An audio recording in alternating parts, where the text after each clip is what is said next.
If you've been watching this Grave Stories investigation series from me, your anonymous host, then you saw the episode where we looked at the horrifying stories of what happened behind the scenes of production on the Exorcist film in 1972, as well as the cursed lives and deaths that many of the cast and crew experienced after having worked on the film. If you haven't seen the episode, then please watch, as it's incredibly eye-opening and it tees up to today's episode, which in a way serves as a part 2. Today, we take a look at another cursed film where the people associated with its production also experienced strange horrors that makes you wonder if these films truly are cursed. Today we look at the cursed production of Poltergeist. Poltergeist.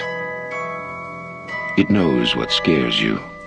Fast forward from the 1972 New York set of The Exorcist to 10 years later and across the country to Los Angeles, arriving to our tale of Hollywood terror in the suburban front yard of Steven Spielberg and his film Poltergeist. This 1982 film, directed by Tobe Hooper and written and produced by Spielberg, pits a seemingly normal middle-class family against malevolent spirits who abduct their young daughter after she is able to communicate with them. All sorts of ghostly and paranormal events plague the family throughout the picture. Much like The Exorcist, the family in the film enlists outside help to rescue a loved one from the forces of darkness, this time in the form of a psychic medium named Tangina Barons, and an investigative team to document the spiritual phenomena. Again, in parallel to The Exorcist, the film was considered a critical and commercial success, but at a cost that most would consider too great. A long-standing rumor is that Spielberg actually directed the film,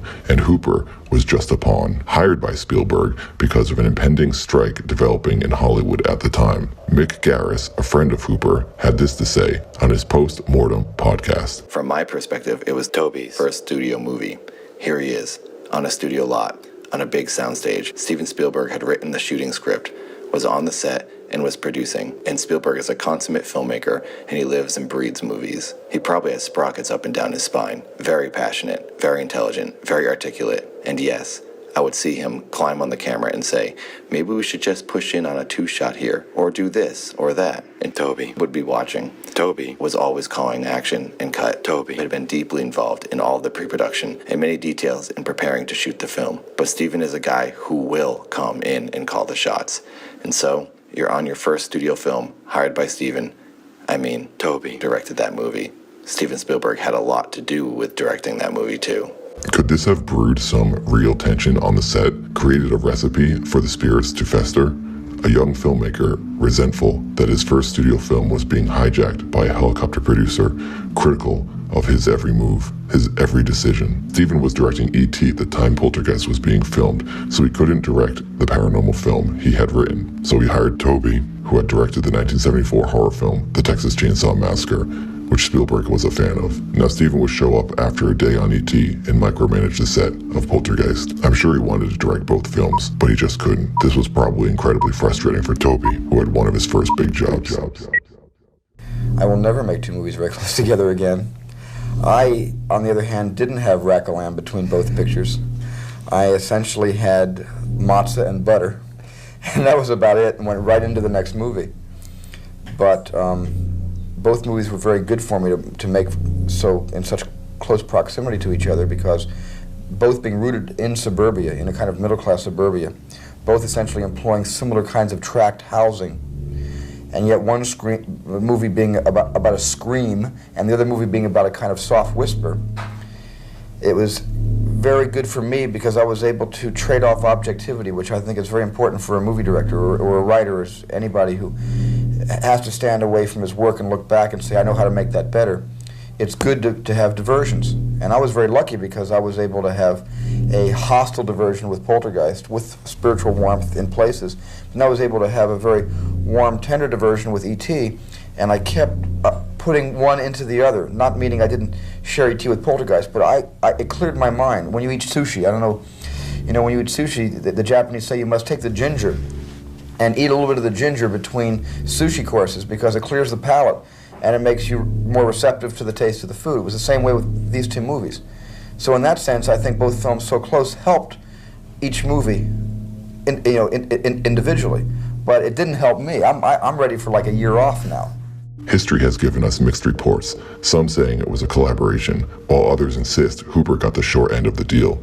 Still, weirder events were about to unfold. An interesting side note, E.T. was originally meant to be a horror movie, according to a 1997 biography of Steven Spielberg. He came up with the concept to write about a family being terrorized by extraterrestrials for a movie called Night Skies, which was then turned into a more child-friendly tale by screenwriter Melissa Matheson. And, according to an article in Time magazine, a few years after the huge success of Close Encounters of the Third Kind, Steven Spielberg wanted to revisit the idea of space-faring aliens that visit our world, but his new vision was dark and threatening, and reportedly was influenced by a real-life incident in which a farm family in Kentucky claimed they were terrorized by a group of aliens. Spielberg commissioned a script from fellow filmmaker John Sayles called Night Skies. It described a similar farm family scenario and featured aliens who could kill others simply by the touch of a long bony finger. The script also included an alien character named Buddy, a kind of benevolent member of the pack who befriends an autistic child. But as Night Skies went into pre-production, Spielberg, who wanted to only produce rather than direct the film, had second thoughts about the dark concept and decided to go in a completely opposite direction, one that offered a more hopeful view of extraterrestrial encounter. He offered Sayles the chance to rewrite the original script. Sayles declined, and in 1984, he made his own Alien Stranded on Earth movie, Brother from Another Planet. And Spielberg repurposed the family in terror concept into his script for Poltergeist. So it seems we ended up with two great films from one idea. Well, as happy as we are with these two films in our catalog of Hollywood classics, I don't think the same can be said for the crew of Poltergeist. Something that has been pointed out time and time again as to the initial cause of chaos on the set is that Spielberg used real human skeletons for the infamous pool scene where the bodies buried under the family home started to unearth after actress Jo Beth Williams falls into the hole being dug as the foundation of the future family pool during a thunderstorm near the film's climax. It was cheaper for those financing the film to use real skeletons instead of artificial prop ones. It's cheaper to get the old rotting bodies from a medical supply company than build them. The only problem was nobody bothered to tell the actors.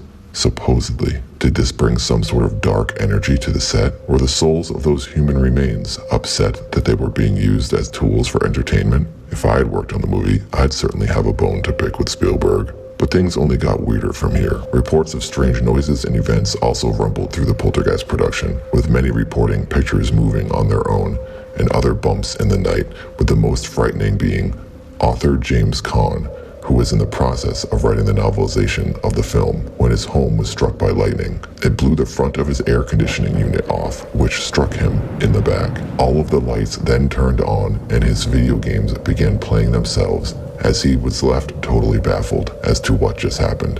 If that air conditioner had hit him a few inches higher in the head, he may have been killed. Oliver Williams, who played the middle son of the Freeling family, was almost killed on screen when a prop of a creepy clown, which was set to attack him in the film, horribly malfunctioned, as if it was actually possessed. As the animatronic clown wrapped around Robin's neck for the sequence in the film, something went very, very wrong. It actually strangled him. Producer Spielberg was watching the scene from the monitors on the set and sensed something was amiss. He leapt forward and released the young actor from the clown's grasp with only a minor scare as a result. If it wasn't for Spielberg, he would have been strangled to death. Robbins was lucky. Probably the most famous tragedies from the Poltergeist realm are those of actresses Dominique Dunne, who played the eldest daughter of the Freeling family, and Heather O'Rourke, who played the youngest daughter and was the subject of the ghost's abduction in the plot. Dunne was murdered shortly after the production wrapped by her then-boyfriend, John Thomas Sweeney, an up-and-coming chef in the Los Angeles culinary scene, who strangled her outside her Hollywood home, leaving her to die in her driveway. Sweeney said he was in a swirl of confusion and rage on the night in question and supposedly didn't remember after beginning his assault. He was later convicted of manslaughter in a controversial decision that many felt was unjust, serving under 4 years for the crime. A miscarriage of justice, or a possessed man driven to murder. O'Rourke, again, who played the youngest daughter, tragically died after a misdiagnosis led to her untimely death at a young age following her work on the Poltergeist films. On the morning of February 1st, 1988, She suffered cardiac arrest after experiencing flu-like symptoms the day prior. Paramedics were able to revive her, but eventually she succumbed to her ailments. Official cause of death was congenital stenosis, complicated by septic shock. Congenital stenosis is a condition in which a person is born with a small spinal canal or an abnormally shaped spine. And septic shock is a life-threatening condition that happens when your blood pressure drops to a dangerously low level after an infection. Any type of bacteria can cause the infection. Most people recover from mild sepsis, but the mortality rate for sepsis shock is about 40%. Had this digestive illness been caught sooner, they would have been able to save her, but instead, she became another victim attached to the Spielberg blockbuster. How did her doctors miss it? Both deaths were entirely preventable and terribly tragic in nature. Was dark energy from the rather bleak subject matter somehow at least partially responsible for these senseless events? Special effects artist Craig Reardon, who worked on Poltergeist, speaking in regards to the aforementioned real skeletons used on set and a possible connection to the deaths of two of the film's leads, had this to say in an interview with Shudder. No low-budget B film is going to pay anybody to sculpt a human skeleton when all you had to do was go to a biological supply house and get a human skeleton. You know, wake up and smell the budget. That's really the way it worked. The idea of having a few of them on set of Poltergeist and killing two lovely young girls is a pretty pernicious idea. Whatever the case may be, something was happening to those involved in this project, with many meeting their own deaths shortly after their involvement. We covered the major ones, but actress Julian Beck, who played the otherworldly cult leader Kane in Poltergeist 2, was diagnosed with stomach cancer shortly after the film was released.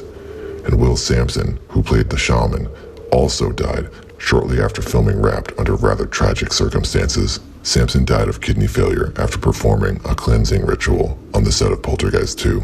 Was it all a huge case of coincidence? Or something more? Actor Oliver Robbins, who we previously mentioned, had this to say about the Poltergeist curse in 2015 to the Daily Mail. To be completely honest, I don't think anyone that was involved in the movie ever really took the curse seriously. There is no curse. It's just tragic coincidences. People may try and connect the dots and make something out of it, but they are possibly going to make connections that probably aren't there. They do make for great spooky stories, but at the end of the day, they really aren't true. Whatever the case, it sure is odd. When do coincidences stop being coincidence and become something more? In both films we've investigated, The Exorcist and Poltergeist, they dealt with things not of the living world, but something maybe beyond our realm of understanding. What if, by committing these images to celluloid, these productions are also summoning something dark and not within our ability to understand? At least not yet. Spielberg, like myself, believes in powers beyond our understanding. It says something for Spielberg's relentless drive to make movies and his originality that both E.T. and his modern ghost story Poltergeist were released at a screening at the same time, and they're both returning him millions each week. If E.T. is about Spielberg, the little boy who wanted a friend he could take home and keep, Poltergeist is about Spielberg, the little boy who was afraid of the dark and things that go bump in the night. I really believe that there are things that happen in outer space and inner space right under our noses, that just because we can't find a easy scientific, explanation for what's going on, for the telekinesis and the things that go bump in the night, that we often discount them as just being, let somebody else figure it out. As far as I'm concerned, I don't believe it. I believe in everything I can't see. That's my problem. A cost to everything has to be paid for some. It is paid in flesh and blood. Is it worth the cost for this type of escapism? Or is everything presented simply a series of macabre coincidences seen through a microscope of murder and mayhem? That, dear viewer, is up to you entirely. When in fear, I guess the only thing we can do until the lights go back on is chant the mantra quietly to ourselves. It's only a movie. It's only a movie. It's only a movie. Or is it? Maybe we are the movie and the directors above are enjoying our pain. Maybe we'll discover the truth in the next realm. Or the next Grave Stories investigations. Goodbye.